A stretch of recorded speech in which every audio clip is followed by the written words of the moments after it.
November 17th, 1944, Northern Leyte, Philippines. You crouch in the mud as machine gun fire tears through the canopy above your head, shredding palm fronds into confetti that rains down on your helmet. There was one truth every infantry soldier learned in training, one rule drilled into you until it became instinct. Standard issue weapons win battles. The flamethrower strapped to your back came from a factory in Detroit. The rifle in your hands was forged in Springfield. The grenades on your belt were stamped with U.S. Army serial numbers. Everything you carried into combat was tested, approved, and mass-produced by people who understood warfare better than you ever would. You don't improvise in battle. You don't cobble together your own solutions from junk parts and hope. You certainly don't trust your life to something built in a foxhole with a wrench and prayer. The men who designed these weapons studied ballistics, chemistry, metallurgy. They ran tests. They knew the pressures, the temperatures, the tolerances. A flamethrower that malfunctions doesn't just fail, it turns you into a human torch. A fuel line that ruptures doesn't give you a second chance. So when the kid in your squad starts collecting scrap metal and muttering about pressures and nozzles, you laugh. When he tells you he can build a flamethrower from spare parts, you tell him to shut up and clean his rifle. When he spends every rest break tinkering with tubes and valves instead of sleeping, you call him crazy. Because in war, the only thing more dangerous than the enemy is a soldier who thinks he's smarter than the manual. But in November 1944, on a mud-soaked ridge in the Philippine jungle, that rule shattered, along with everything else you thought you knew about survival. His name is Samuel Halperin, but everyone calls him Sparks. 22 years old, son of a Brooklyn electrician. Enlisted 6 weeks after Pearl Harbor because staying home felt like cowardice, and cowardice was the one thing his father never tolerated. Before the war, he fixed elevators in Manhattan office buildings, crawled through machinery most people never noticed existed, understood how things worked not from textbooks, but from the way metal vibrated under his palms, the way gears meshed or ground, the way pressure built or released. His hands knew things his mind couldn't always explain. Basic training nearly broke him, not physically. He could march 20 miles with a full pack without complaint, but the rigidity suffocated him. Every weapon had one approved method of operation. Every problem had one official solution. When his rifle jammed during qualification, he instinctively flipped it over and tapped the bolt release in a way the manual never mentioned. It worked. The drill instructor screamed at him for 30 minutes anyway. "You follow the book, Private. You don't rewrite it." So he learned to keep his mouth shut, learned to fix things in ways that looked standard even when they weren't, learned that innovation got you punishment details while obedience got you ignored, which was exactly what he wanted. They shipped him to the Pacific in March 1944, landed in New Guinea first, where the jungle taught him that Army manuals were written by people who'd never spent 3 weeks wading through waist-deep swamps. Equipment rusted, ammunition corroded, radios died in the humidity. And Sparks became the guy you went to when regulation solutions stopped working. He never asked for recognition, never wanted it, just quietly fixed broken generators with wire from destroyed Jeeps, kept machine guns firing by improvising springs from shaving razors, built a field shower system from punctured fuel drums that made him more popular than the company commander.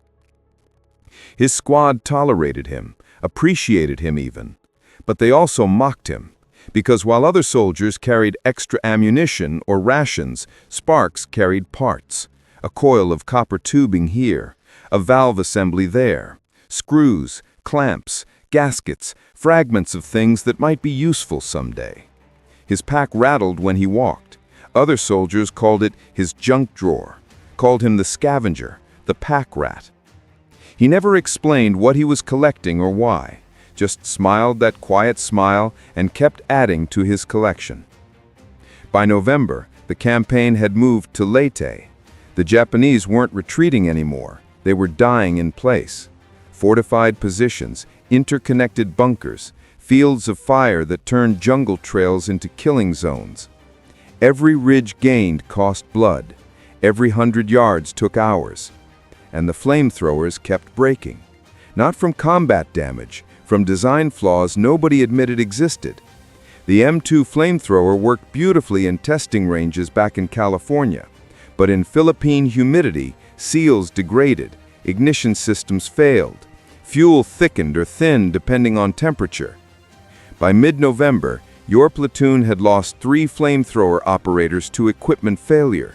1 burned when his igniter backfired, and 2 killed when their weapons failed to fire and they were shot advancing on bunkers with useless equipment. Your lieutenant stopped assigning flamethrower duty. Too risky. Better to waste grenades and ammunition than lose men to faulty gear. Sparks watched all of this, said nothing, but at night, while you slept, he worked. Pulled apart a broken flamethrower and studied every component, measured pressures with gauges he improvised from Jeep parts, tested ignition systems with batteries scavenged from destroyed radios, drew diagrams in a water-stained notebook by candlelight. November 16th, he approached your sergeant with a request, permission to build his own flamethrower from salvaged parts. The sergeant laughed until tears ran down his face. Then he showed the request to the lieutenant. The lieutenant showed it to the captain. Within an hour, half the company knew that Sparks thought he could out-engineer the United States military with junk from a truck graveyard. They let him try anyway, not because they believed it would work, because it was entertaining. Because watching a 22-year-old electrician pretend to be a weapons designer gave them something to laugh about between firefights. For 3 days, while the platoon prepared for the assault on Hill 522, Sparks built his weapon. Used fuel tanks from a destroyed aircraft because they were designed for altitude pressure changes. Used hydraulic hoses from a burned-out bulldozer because they could handle higher temperatures than rubber. Salvaged an ignition system from a welder's torch and modified the striker mechanism with parts from a broken flamethrower. Tested it once. A 6-second burst into empty jungle. The flame reached 30 feet and burned hot enough to make you step back from 20 yards away. Then he strapped it to his back and joined the formation for the attack. Nobody took it seriously. Your corporal made jokes about it exploding and taking out half the squad. Someone suggested Sparks should walk point, so at least the blast would hit the enemy first. Even your lieutenant, who generally discouraged mockery, couldn't hide his skepticism. Just don't get anyone killed with that thing, Halperin. Sparks nodded, adjusted the straps, checked the pressure gauge he'd built into the frame. I won't, sir. November 17th. Dawn. The platoon moves toward Hill 522. You have no idea. You're walking into a slaughter. The first burst of machine gun fire cuts down your point man before he can scream. Rounds punch through the jungle canopy, shredding leaves and branches. You hit the mud as bullets crack over your head, so close you feel the supersonic shockwave against your cheek. Your lieutenant is shouting, but you can't hear him over the gunfire. 3 machine gun positions, maybe 4, all hidden in bunkers you never saw, camouflaged so perfectly they might as well be invisible. Interlocking fields of fire, turning the trail into a death trap. Someone throws a grenade. The explosion is distant, muffled, doesn't even slow the enemy fire. You press yourself flatter into the mud, tasting earth and rot and fear. This is the reality of Hill 522. Not a hill at all, but a low ridge honeycombed with fighting positions built into the slope itself.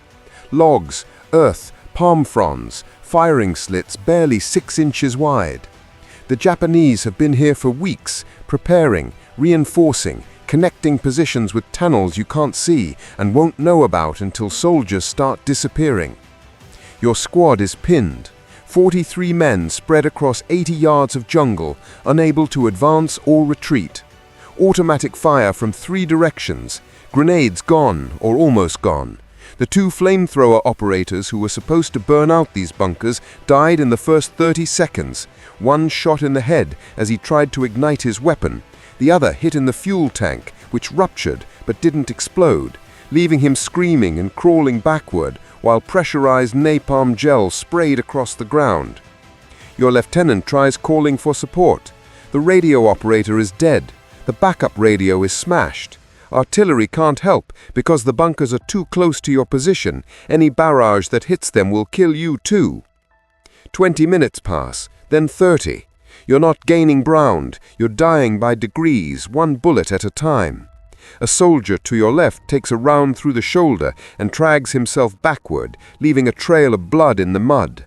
The medic crawls to help him. The medic gets shot. Now there are 2 men screaming. Your lieutenant makes the decision: withdrawal, fall back to the tree line, regroup, try again with armor support tomorrow.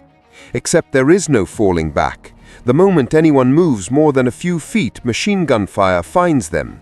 The Japanese aren't just defending the ridge, they've positioned themselves to cut off retreat. 2 soldiers try running. One makes it 15 feet before he goes down.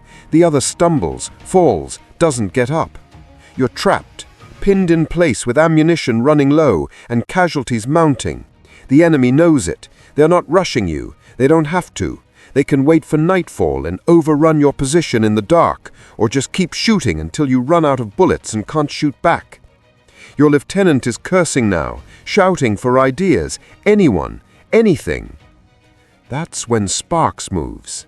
He doesn't announce it, doesn't ask permission, just starts crawling forward, dragging his improvised flamethrower through the mud. You see him sliding past you, keeping his body low, moving toward the nearest bunker like he's trying to get himself killed. Your corporal hisses at him, "Sparks, get back here!" He doesn't respond, doesn't even look back, just keeps crawling. 10 yards, 15, 20. Bullets snap through the air above him, close enough that you're certain he's about to die. The homemade flamethrower weighs 60 pounds. Fuel tanks, hoses, ignition assembly all strapped to his back and dragging through the mud. Every few yards he stops, checks the pressure gauge, makes tiny adjustments to valves you don't understand.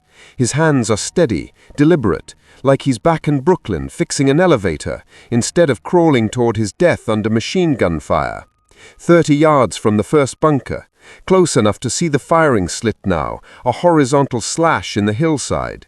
Close enough to hear the machine gun's mechanical rhythm, close enough to see muzzle flash. He reaches a fallen log, uses it for cover, unslings the flamethrower and sets it beside him.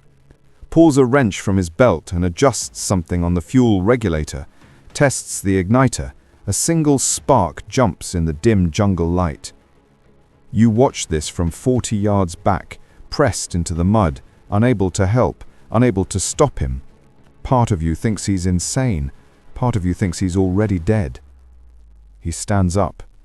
Not slowly, not hesitantly.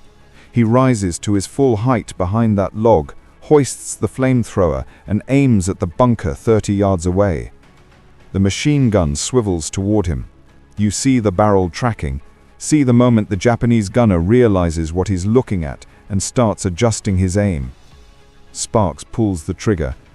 The ignition catches on the first try. The pressurized fuel sprays through the improvised nozzle, passes through the flame of the striker, and ignites in midair.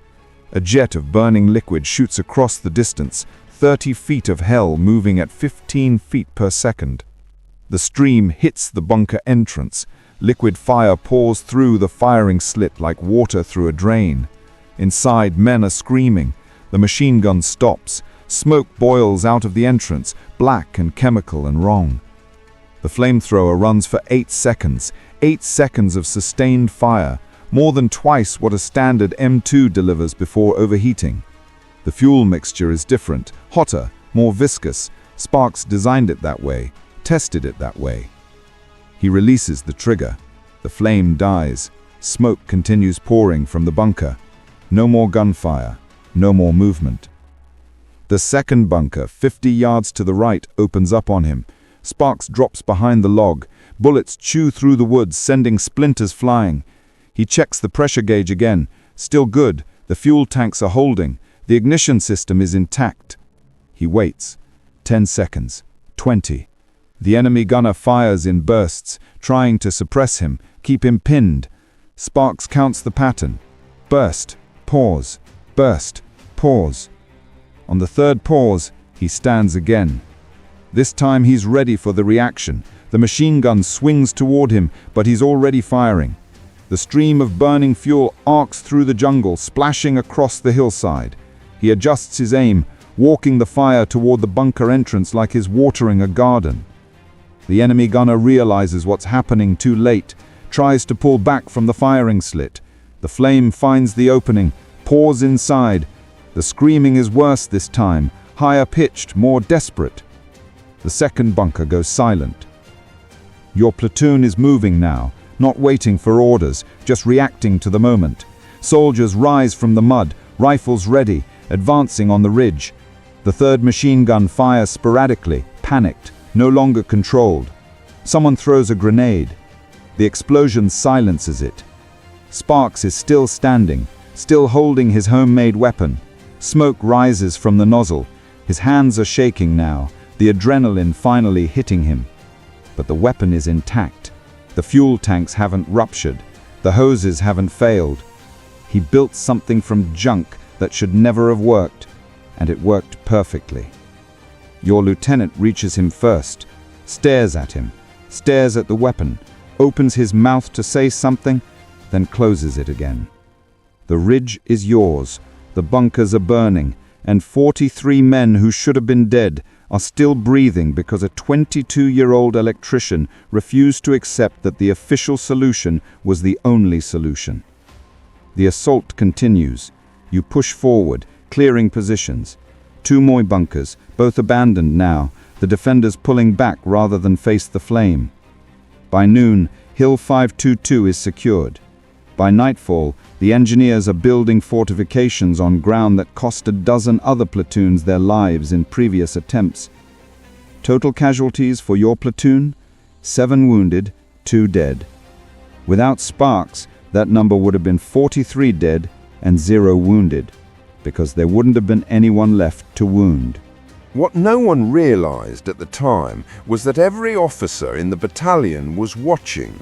Not during the assault, they were too far back to see the individual action, but afterward, when the reports came in, when your lieutenant filed his after-action summary and mentioned, almost as an aside, that the assault succeeded because of an improvised flamethrower built by a private first class from salvaged parts. The battalion commander didn't believe it, demanded to see the weapon. Sparks brought it to headquarters still strapped to a frame, still stained with mud and carbon scoring. The commander examined it for 20 minutes, had the battalion armorer inspect it. The armorer, a 30-year veteran who'd seen every weapon system the army fielded, declared it functional, possibly more reliable than standard issue, and ingeniously designed for field conditions. Within a week, Sparks was pulled from frontline duty, not as punishment, as resource. They wanted him teaching other soldiers his techniques, wanted him documenting his modifications, wanted him improvising solutions to other equipment problems that were killing men across the Pacific. He hated it, hated the headquarters, hated being away from his squad, hated standing in front of groups of engineers and explaining things that seemed obvious to him but mystified everyone else. But he did it anyway, because orders were orders, and because men were dying from equipment failures that he knew how to fix. The army never officially adopted his flamethrower design. Too dangerous, they said. No quality control, no standardization. What worked for Sparks might kill someone else who didn't understand the pressures, the fuel mixtures, the critical tolerances. But across Leyte, then Luzon, then Okinawa, soldiers started improvising, started looking at broken equipment differently, started collecting parts and modifying weapons in ways the manual never mentioned. Some of it worked, some of it failed catastrophically, but the culture shifted. The rigid insistence on official solutions gave way to pragmatic reality. In combat, whatever keeps you alive is the right solution, regardless of what the manual says. The Japanese noticed too. After the war, captured documents revealed that the enemy commanders on Leyte reported the Americans were deploying a new type of flamethrower with extended range and higher temperature than previously encountered. Intelligence officers spent weeks trying to identify the new weapon system, never realizing they were looking for a device built in a foxhole with scrap metal and desperation. Your platoon returned to combat in December, Sparks with them, his request for frontline duty finally approved. He brought his weapon, used it twice more before the campaign ended.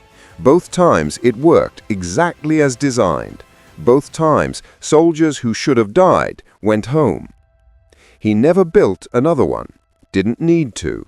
The point was proven. Innovation wasn't just acceptable, it was necessary. And the line between regulation and survival was thinner than anyone wanted to admit. Samuel Halperin survived the war, came home to Brooklyn in November 1945, 23 years old, with a Bronze Star he never mentioned and combat experiences he never discussed.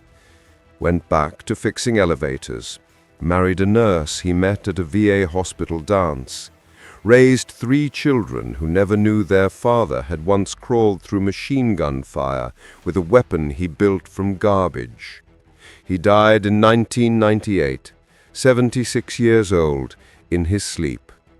His obituary in the Brooklyn Eagle was 4 sentences long and didn't mention the war at all. The improvised flamethrower disappeared. No museum preserved it, no archive catalogued it. It was disassembled in early 1945, the parts returned to the salvage system, the design existing only in Sparks's water-stained notebook and in the memories of 43 men who owed him their lives. But those 43 men told the story to their children, to their grandchildren, at reunions and memorial services and late-night conversations when the past felt more real than the present. They described the moment the kid everyone mocked stood up under fire with a weapon that shouldn't exist. Described the flame, the smoke, the sudden, impossible possibility of survival. The last survivor of that platoon, Corporal James Mitchell, died in 2019 at age 95.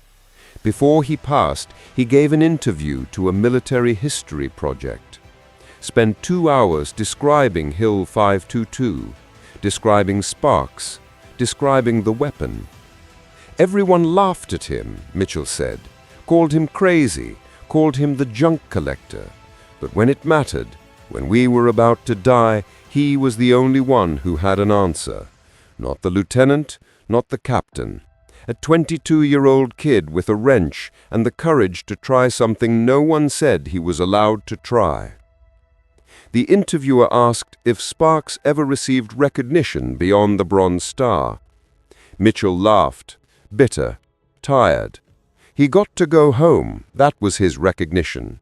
He got to go home, and so did the rest of us, because he refused to believe that the way things were was the only way things could be.